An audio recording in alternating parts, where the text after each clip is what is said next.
And we're going to talk for the next hour about how we can best use display and analysis techniques to understand how our parts are used in customers' hands. So, very strange times we're in right now. I hope everybody's healthy and safe with their families. As a secondary item, I hope we can still remain productive as engineers. This is record-setting for me. I've never presented a webinar from my basement, but here we are today. So let's move forward, engineers to engineers, and let's see what we can learn together and how we can best understand how products are used in the customer hands. So just as a reminder, Princia, who is Princia? We're going to cover a couple slides here just to kind of set up the design scenario and make sure we understand who we all are here. Before we move into the actual analysis, most of what we look at today is going to be live inside ENCODE software. A few slides just to get us started. HBM Princia has been around for a couple of years. You might know the brands ENCODE and Reliasoft, which have been around for decades. ENCODE for durability analysis and Reliasoft for reliability analysis. Those two brands together give engineers the ability to understand and predict durability and reliability of products that they're creating, ultimately with the goal of helping to avoid unexpected failures. So we have a couple software brands, the ENCODE brand, the Reliasoft brand, any education that follows with that, which, by the way, I'll have one slide at the very end today that launches something new, which is an online training program. Now taking the familiar ENCODE and Reliasoft training that a number of you guys have had experience with. We're taking it from the classroom setting into an online setting. That is not the goal of today's session, webinar. It's not a hands-on usage software training class, but we'll have a little bit of information at the very end of this webinar today, expanding on what our new exciting online training offering is. So if you've been around ENCODE or Reliasoft previously, you might recognize some of these names, like Weibull++ for reliability analysis, and XFMEA for understanding failure modes and ranking them in terms of risk. You might recognize some of the ENCODE products on the right side, like Design Life for doing CAE-based fatigue analysis, or VIBESys for vibration and acoustics analysis. Today we're going to focus very specifically on Glyphworks. Glyphworks has been around for some time now. It's a mature tool that really allows engineers to dig into measured test data, understand performance characteristics, understand time series data in the time domain and frequency domains, also looking at durability metrics like fatigue analysis. We're using these concepts of what we call a glyph. And these glyphs does some engineering analysis. So Glyphworks itself gets its name from building a process with these boxes, or what we like to call glyphs, and having them work together in a way that we can take raw time series data, upper left corner, look at it in various ways to understand key metrics like vibration, and performance, and durability, and so on, and really dig deep with this rich tool set into what happens with this product in the customer's hands.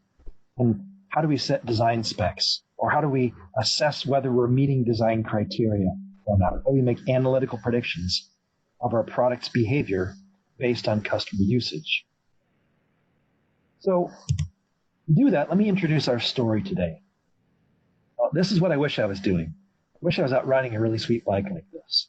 What we're going to look at today is we're going to assume we work for a company that makes bikes. Okay? Not just any bikes, but lightweight bikes that are durable, and let's be honest, can be expensive. In other words, these are highly engineered parts. Okay? So these bikes, while they can be very expensive, ultimately what drives their performance is lightweight. So this bike's been lightweighted for a number of reasons. To make it faster, and so on. That leaves us with a couple of questions, though. How does the customer actually use this? In other words, are our design targets for this bike really realistic of how the customer uses them?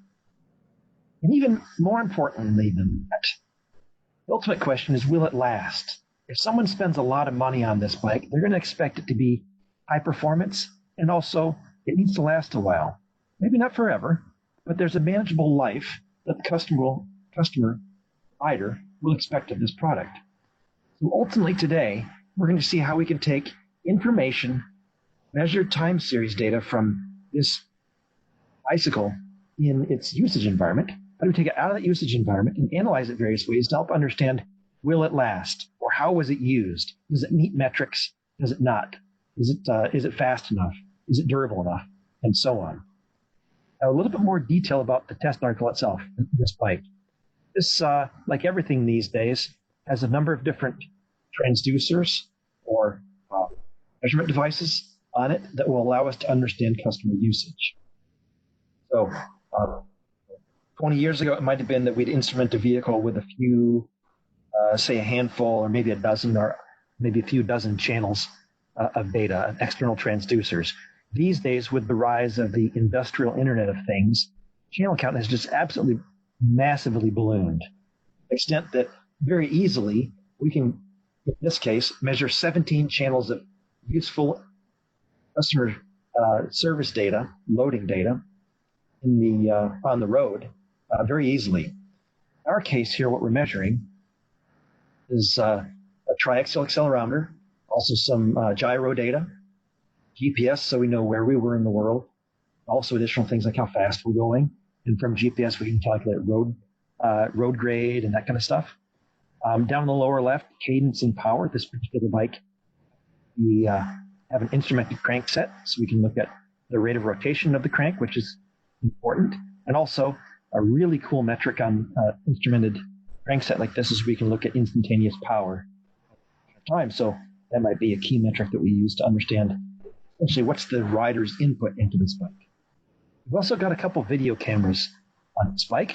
We've got one on the handlebar you can see up at the top there, one on the seat post looking backwards, and then one on the rider's helmet, so we can get the rider's point of view looking forward. All of these are important because channel data like acceleration, power, so on, are all very useful and provide unique insights into how the product is used. But combining them with video and combining that with GPS, for example, so on, becomes really, really uniquely insightful.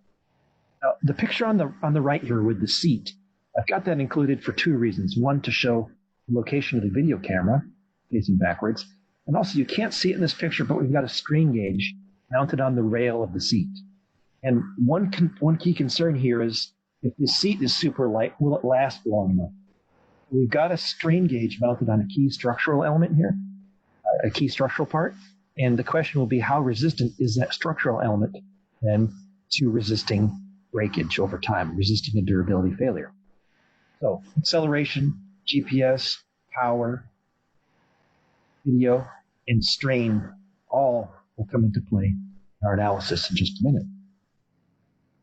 Got a couple of big questions or objectives to address. Things like, what can we learn from displaying this measured time series data? This road load data or this mission data or customer service loading data, whichever way you'd like to describe it. What can we learn from it? How can we learn from that and think about our design specs? Assess whether our design specs currently are really meaningful or not. Second thing we want to do is not just display the measured loading data, but we want to dig into it. Use this rich tool set to analyze the measured loading data. Go from raw time series data to things like maybe there are key metrics we can get out of this analysis, out of this rich data set that will allow us to make summary decisions or conclusions about how the bike is actually used. So we can go beyond assuming things about customer usage, making data-driven decisions about setting design specs relative to how the bike is actually used. Ultimately, what we're really trying to drive at here is to make design decisions. Make design decisions like, will the bike last long enough? And if not, what do we need to do to ensure it will? Or if it does last long enough, is there some way we can maybe manage that life to, say, reduce cost, so we don't have parts that are overbuilt, too expensive, especially in the bike sense, too heavy? Okay, so we're going to jump out of PowerPoint here. This is probably the best things we can do in life is to leave PowerPoint behind sometimes and instead focus on looking at some live software like using Encode. Now, a number of you guys have used Encode before. If you haven't, I'm just going to give you a quick introduction here, and then we'll dig into this data set, visualize some things, and begin to work with our analysis. Now, so let's just take a quick look here. What is GlyphWorks? So this is Encode GlyphWorks. What we have here is left side here. I've got this Glyph palette window of viewable right now. This is what we call the Glyph palette, and this is all the functions that are available in Encode for us to analyze data sets in different ways. This includes frequency analysis tools. This includes some fatigue analysis tools we'll use in a minute, different display tools for looking at results, so on. So just think about this section I'm looking at right now, the GlyphWorks Glyph palette, as the palette of available analysis techniques and tools that I can use to dig into this data set. Now, I've also got tiled under here, this is what we call the available data window. This is measured time series data available for me to work with in Encode. So if you take a closer look here, you'll see that we have a couple of videos. Okay, so we can read video in various formats. These happen to be in MP4. We also, importantly, have up here time series data. So Encode reads about 35 or 40 different time series formats. Lots and lots of different data acquisition systems produce data in different formats. Encode can read a lot of them, 35 to 40 different formats. So, for example, I have some time series data. This happens to be a data set with 28 channels in TDMS format. Not related to my bike, so I'm going to ignore that. We also have some time series data in SIE format. That's from the HBM EDAC DAC system, which I'm sure a number of you guys have used previously.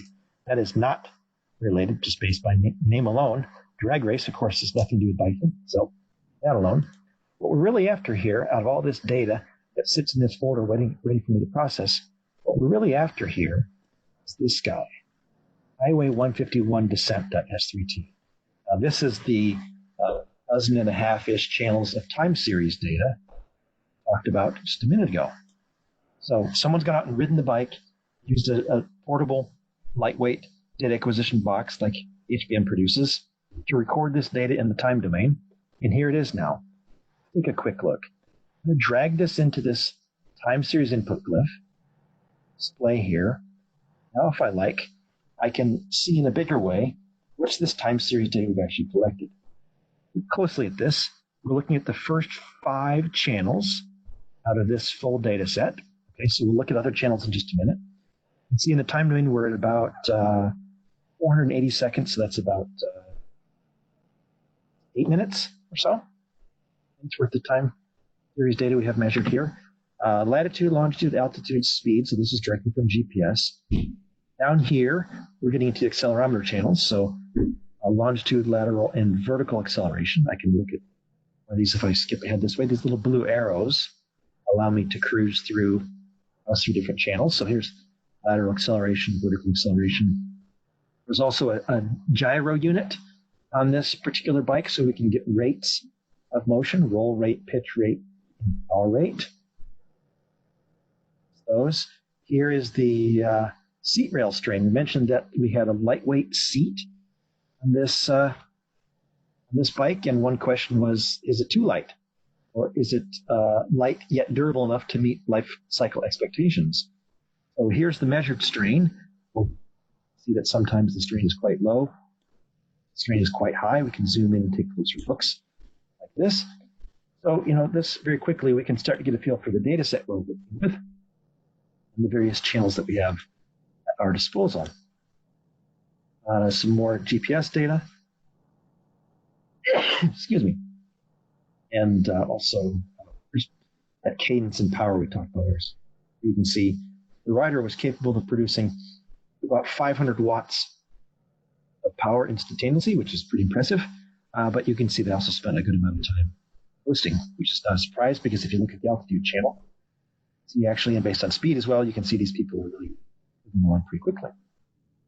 So that's a quick display in the time domain, just kind of a reminder of what we're looking at here in terms of time series data.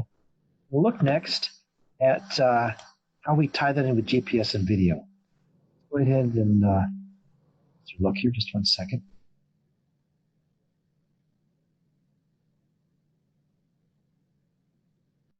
I just had to sneeze there. Pardon me. Okay, so what we've got here is we're going to go ahead and run this guy. And now that brings the time series data out of this glyph, puts it in here. So now rather than looking at everything in the world, now we have a little route. So this is the actual route that this rider rode. And this is using a live internet connection. This is using a satellite view. You can see exactly everywhere in the world. Zoom in a little bit closer.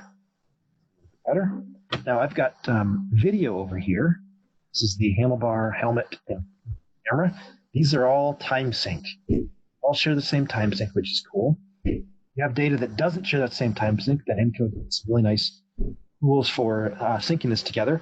I'm going to skip over that step here to focus more on how we can dig into the data rather than how we can prepare it for.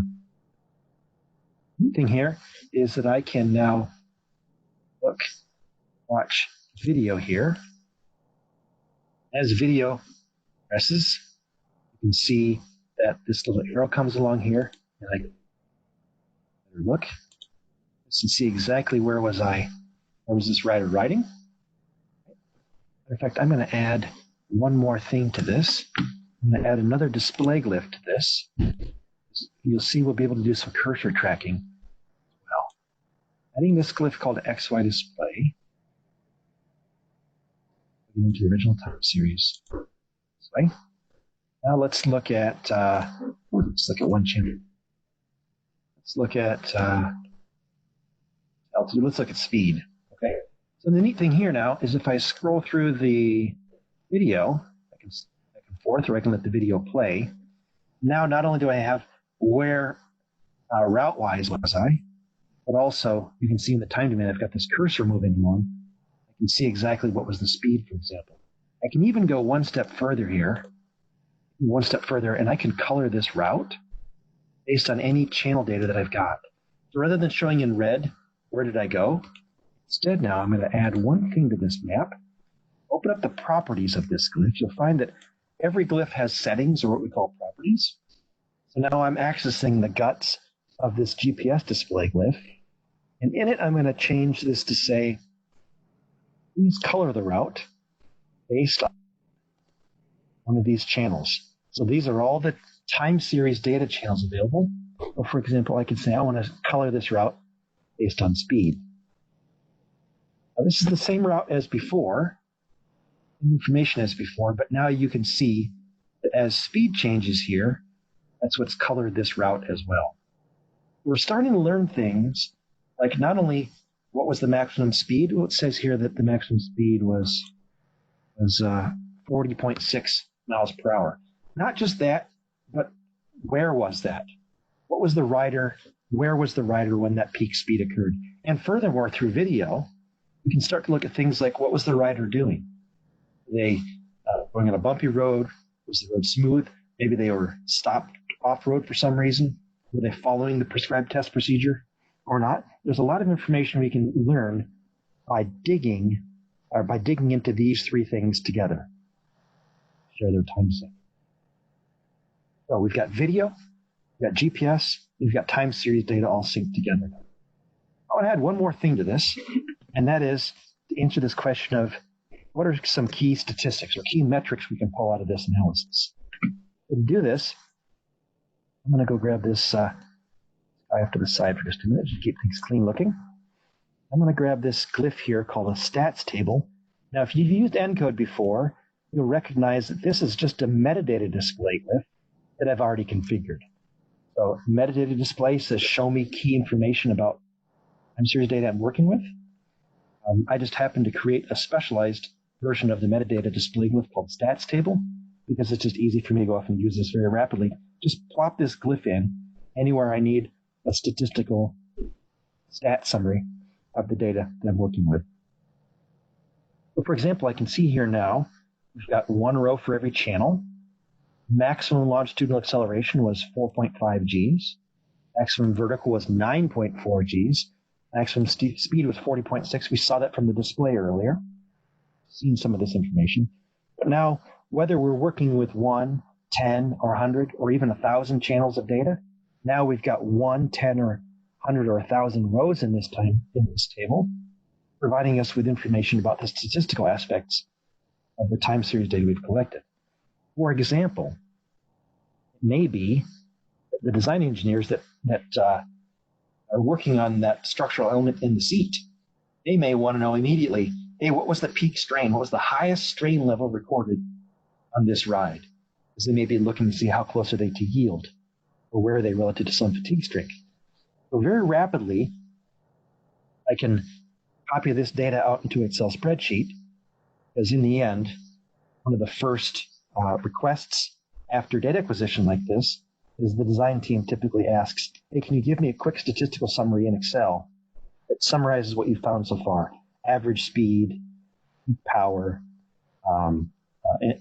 highest seat rail strain, so on. So I've got that in this little stats table.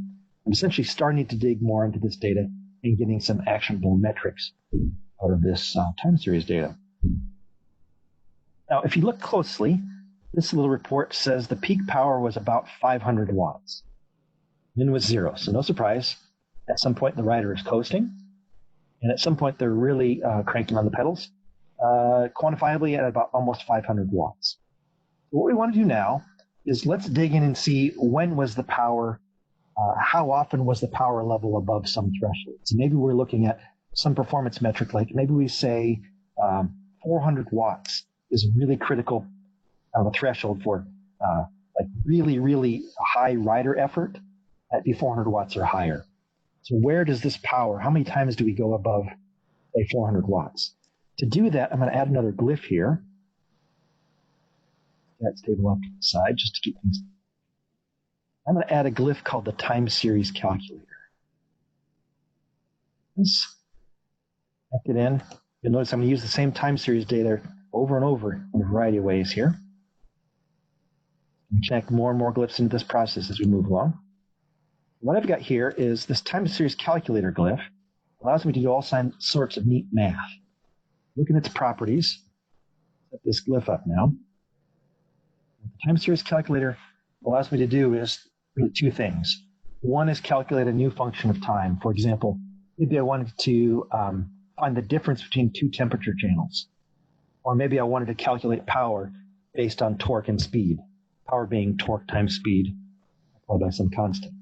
That's what this time series button here allows me. On the other hand, I want to go look for certain features in the data. For example, I want to find when is the power channel.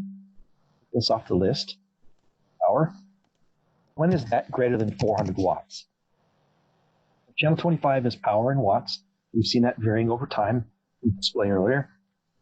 Now this glyph is going to act as a trigger, or what in ENCODE terminology we call a feature list. And she's going to raise a flag and say, hey, this time segment here, power level is greater than 400 watts. Add this to the list of things this time series calculator is doing. Say, okay, rerun this process. Now the rest of the displays remain the same, but if I look at the power channel here, here's power. Okay, so this guy here, this time series data, the red squiggly line is the same as before. What's unique now is the time series calculator has put on this thing that we call a feature list, or these highlighted segments. Just zoom in here a little bit closer, you can see what's going on. So what we have here is every one of these highlighted bands, which I can zoom to using these arrows. Every one of these highlighted bands is a time segment in which some condition is true. You can see I just crested 400 watts. Time segment right there. So if I browse through, you can see that many time segments, as a matter of fact, looks like about a half a dozen times in which I hit greater than 400 watts, which might be, if you're trying to figure out, how hard is the rider really riding, that might be a useful thing. But let's back this up and think about, what if we're creating an electrified powertrain, maybe for an electrified bike, or even more poignantly these days for a hybrid car. Really critical to understand powertrain demand, so we can size the powertrain accordingly.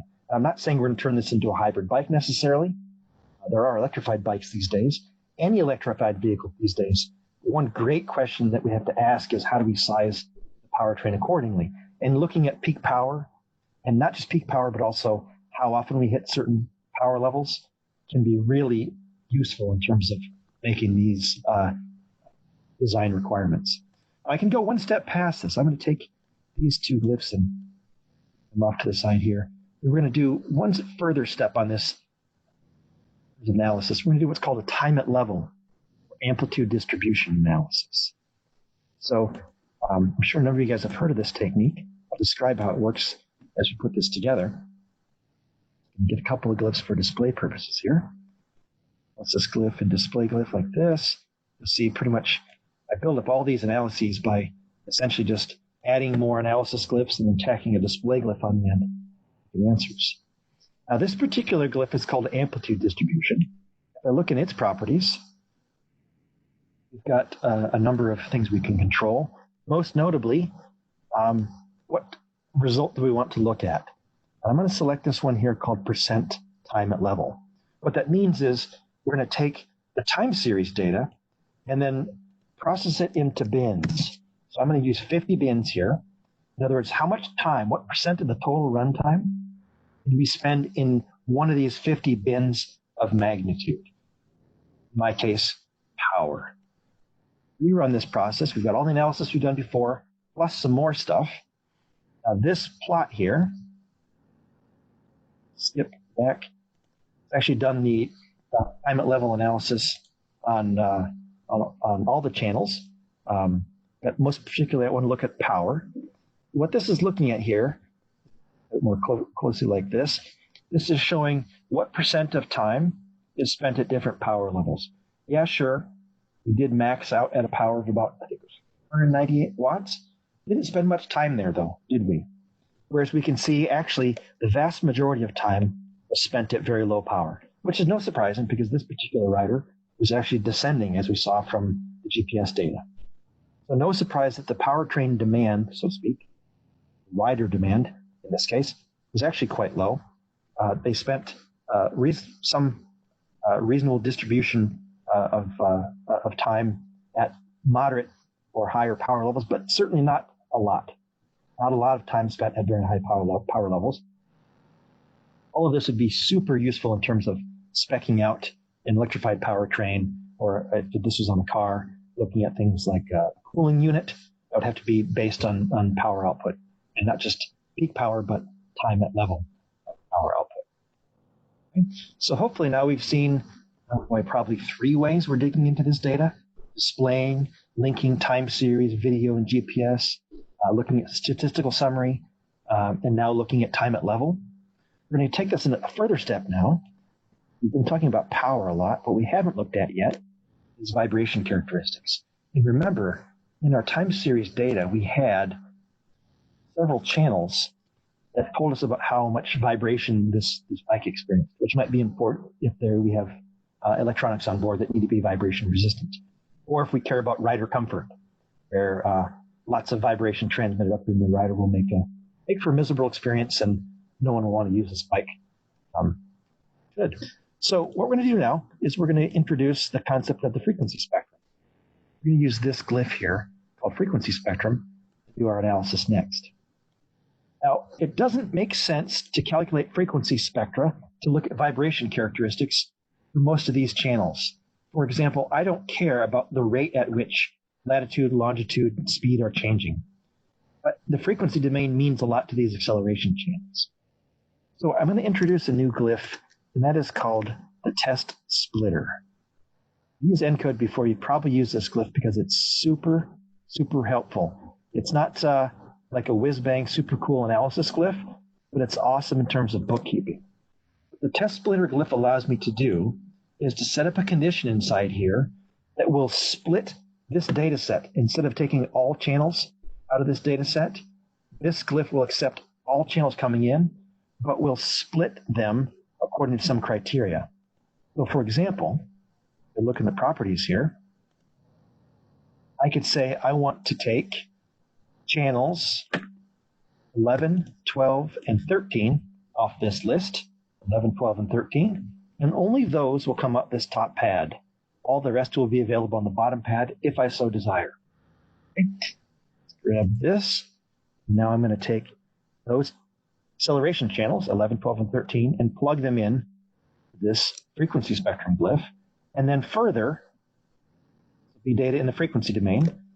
Blue in encode color coding means time series data. So this is time series in, time series out. This glyph in the frequency, it's frequency spectrum analysis glyph accepts frequency spectrum data, expects time series data in and creates histogram or frequency domain data coming out. Last thing we'll do here is, as we've done so many times, connect in a display glyph for looking at results. Run this process again.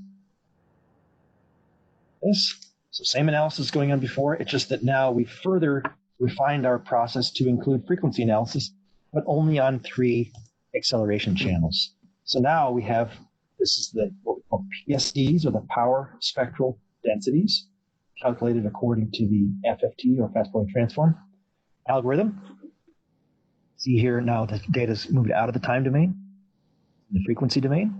And this tells us neat things like, for example, the red channel, my channel list, the first one, that's the longitudinal acceleration. Remember, the reason the longitudinal acceleration has a large energy content or vibration content in the 3 hertz range, whereas other channels show this in the, for example, the vertical happens to have a lot of vibration in the 19 hertz range. And we see yet another peak in the longitudinal acceleration here in the 36 hertz range. I don't know what these are, to be honest with you. It may be road roughness. It may be there's a pitch mode or a bounce mode, a rigid body mode of this bike on its highly inflated tires. I don't know for sure. But the neat thing is we can start to understand not just vibration levels in the time domain, but how those vibration levels are distributed in the frequency domain, which can further give us diagnostics in terms of how do we minimize these. Low frequencies might be related to the road, high frequencies, and so on and so forth, right? So this gives us further diagnostic tools to help us understand vibration content. That's the vibe side of things. These glyphs, stashed them off to the side. And we're going to look at our last analysis technique today, and that is to look at fatigue and durability. Remember, we had this strain channel here. Let's just go take a quick strain channel. All right. This guy. So here's the seat rail strain. And again, the question here is our lightweight seat too lightweight? Meet our durability target or not? So key information that designers might like to see is how high is the peak strain? That would help us understand, is it going to break right now? The next step really is to think about how long until it does break if it doesn't break right now. In other words, let's employ a fatigue analysis methodology to help us understand fatigue and durability and life cycle performance. So let's take a look at this from a fatigue perspective. Once again, that channel there by itself is really the only one that helps us understand fatigue. It doesn't make any sense to use material properties and strain life curve and Liner's damage rule and that kind of stuff on any of the other channels. Just the strain one is the one that makes sense. So again, I'm going to rely on this super nice bookkeeping glyph called the test splitter. We're going to test splitter here. And I'm going to go off and find this channel. I'm going to do a little bit of a tricky thing here this time. So show you something a little bit more flexible. Last time we found accelerometer channels by looking for, pick them off the list, 11, 12, 13. This time I've only got one strain gauge, but imagine if you're working on say a full vehicle or a large assembly that had many strain gauges. I know some customers that use, say, dozens or even hundreds or thousands of strain gauges on a full airframe structure. So let's look for a more flexible way to find strain gauges based on, for example, the fact that their units have been recorded as microstrain. Rather than putting in a channel number up here, instead I'm going to use this comparison concept. This is going to use what we call metadata. I'm going to look in each channel and see what metadata are available for us to find strain channels. So I'm going to look in here and say, I want to go take a look, for example, let's go look for this concept of Y units. This comes from the DAC system that we used. And let's look and see if that equals microstrain. Okay. Or I could even say more flexibly, I could say maybe it contains the word strain. So whether I said microstrain or strain or the letter U, strain, anyway, I'll find something that's called strain. This is a really nice flexible way. So regardless of channel numbering and quantity of strain gauges and so on in my data set, I'll find all the strains, period. And I can use them all for fatigue. Okay. So we've got that as bookkeeping. Now we get to the really cool stuff. A fatigue, right? So I'm going to grab a strain life glyph, because the strain life glyph is a great way to capture fatigue results. So pop that down in here. And then start to think about what material properties we need to use, and this kind of stuff. So this is where we get really deep into the, you could say, more meaty technical stuff. We'll just make this connection here. This guy. Now the strain life glyph, let's look at how we set up its properties. This is super critical because there's some really design-specific information we need to provide to this glyph that the default settings can't possibly capture. So in here we have this list, for example. These are all strain life curves. So this particular data set is this one. So this seat rail happens to be made of a chromoly 4130 steel. So that pulls in the strain life curve for use in this fatigue calculation. You'll notice there's a whole host of materials on this list. ENCODE provides a very rich EN and SN fatigue library with the software, and that materials fatigue library can be extended by users such as yourself if you've got your own particular material data you'd like to work with. Well, that's the material side of things. We're also going to use here, this is KF, so this is there a stress concentrator above and beyond the measured strain that I've captured? For example, in my case here, I measured strain. I know for a fact that the key problem area, there's a stress concentration there from a clamp. So there's a clamp that grabs the seat rail, keeps it tight, and that causes a stress concentration above and beyond what the strain gauge is capable of measuring. I'm going to use a stress concentration of 1.5 there to illustrate how we can go from a measured to a local notch strain quickly. And there are all kinds of other properties set in here too. If you like fatigue stuff, you can probably spend quite a bit of time digging into what this does. I'm not going to spend more time on this now, just because fatigue is not the sole thing for us to look at. A couple of ways to look at answers. I'm going to grab this display called fatigue results and plug it into this glyph that's got the fatigue results. So we'll just stash this guy off to the side. A couple other things to look at. This is what we call the rainflow histogram and the damage histogram. So we'll want to take a close look at these. Get another histogram display glyph for that. I'm actually going to connect both of these together. You'll see rainflow histogram and damage histogram go together like peanut butter and cheese. And work very nicely together. So let's go. We run this process. Same frequency analysis is going on. All this time at level, all this stuff, plus now fatigue. Okay? So let's dig into these fatigue answers.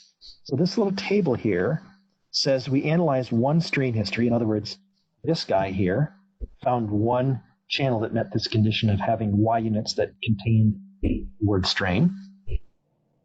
Number of cycles counted, total damage from those cycles, life in repeats, life in hours. If we wanted to, we could even look at life in miles based on the fact that we have information measured synchronously with strain that tell us about how far we went, namely GPS data for speed.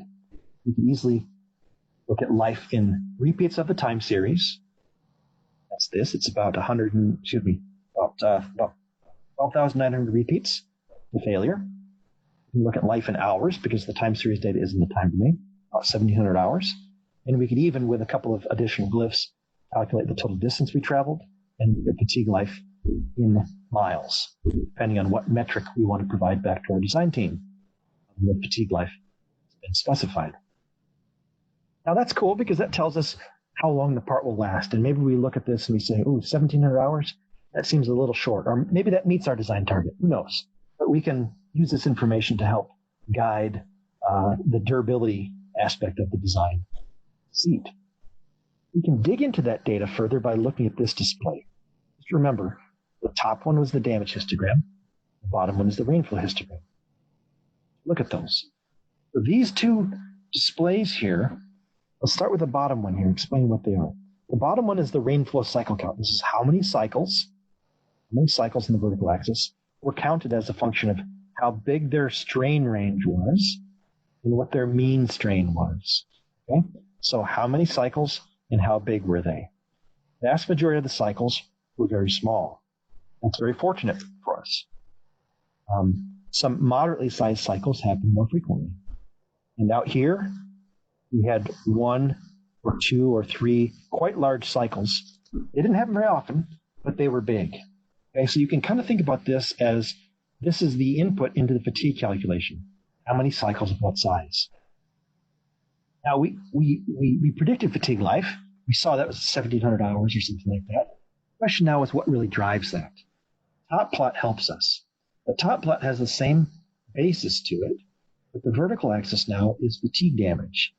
So the difference between these two, number of cycles occur, how much fatigue life they consume, or how much damage they cause, relating these two is the strain life curve and other fatigue properties that we selected in our analysis. So from this, you can see that while we have this huge number of small cycles, they don't hurt the part at all because of an endurance limit, something like that. Really what matters in a fatigue sense, damage is caused by these cycles out here. So we know for a fact by looking at this diagram, it's not high cycle fatigue. This is something that's damage is being caused by something that doesn't happen very often.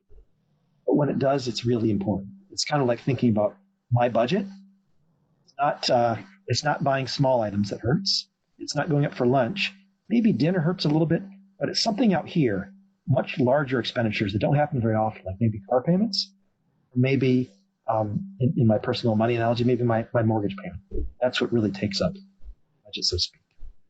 So this tells us as a diagnostic that it's not a small cycle that happens hundreds of thousands of times that's going to hurt the seat rail. It's something that happens less frequently. That's causes quite large strain excursions, strain cycles, and drives damage. And so we know this is a low cycle fatigue problem. We're going to go one step further here. Since we have video and since we have GPS, we can tie all this together. Look at one additional thing. Let's just move a couple more ones out of the way here. A little bit more room. And I'm going to add another glyph to look at this, what we call the damage time series. So I display like this. Add that glyph there. Plug this guy in. This and rerun the analysis. Okay, let me explain what's going on here. This was the raw strain that we started with, and some fatigue calculations were done. Saw those answers down here. This thing, that's damage time series, what this shows is the instantaneous rate of damage as a function of time. Time domain is the same as we started with, just that now we have these little peaks anywhere cycles open and close, and where cycles open and close, depending on the size of the cycle, a certain amount of fatigue damage is accumulated by that cycle's opening and closing. And that fatigue damage is being visualized by these red peaks. In other words, anywhere we had a large strain, peak or valley in the strain history, that has then caused damage, which sets the magnitude seen on the vertical axis. The neat thing about this is in the time domain. So now if I go back and if I play this video, I can see, I can look through here. Let me just zoom in just a little bit better. So here as well. Okay. And then here, get a closer look. So clearly high amounts of fatigue damage were caused right around here. Now the question is, what was going on in the bike at that time? So if I run this, you can see where was the bike you can see, oh, here's where damage is accumulating. What was going on the road at the same time? So this is kind of neat. I can pause this, look back through. So what was going on in the time domain? What happened on this bike that caused so much fatigue damage to accumulate on this section of the road? What's going on there? If you look really carefully, see it right here. See it right here. Looking forward, see the road is very rough here and some damage to the road. And as I play this, you can actually see the top two videos had some image stabilization built into them. The rear-facing video camera did not. Let me just play this live again, and you can see just how bumpy that video playback is right there, and that correlates perfectly with this strain damage accumulation. And we could probably even go look at the accelerometers on the bike as well, and we could correlate strain damage with high acceleration levels as well. The neat thing is we're tying all this together now. We can see from time series data, from GPS, from video, from analytics like fatigue damage accumulation rate and so on. We can tie all this together and see peak power. How often do we hit near peak power? What caused high strain levels? Do we meet fatigue and durability metrics or not? So rich data set, rich analysis tools, pull this all together and get great actionable design information we can report back to the design community. So with that in mind, I hope we've just seen answers to these questions. What can we learn from this measured load? How is the bike actually used? And how do we begin to make design decisions around questions like, does the bike meet its durability or reliability or vibration targets? I hope what I've just shown is here that ENCODE Glyphworks is a great tool that allows us to dig into this type of measured time series data to review measured time series data, analyze it, and ultimately to provide design direction.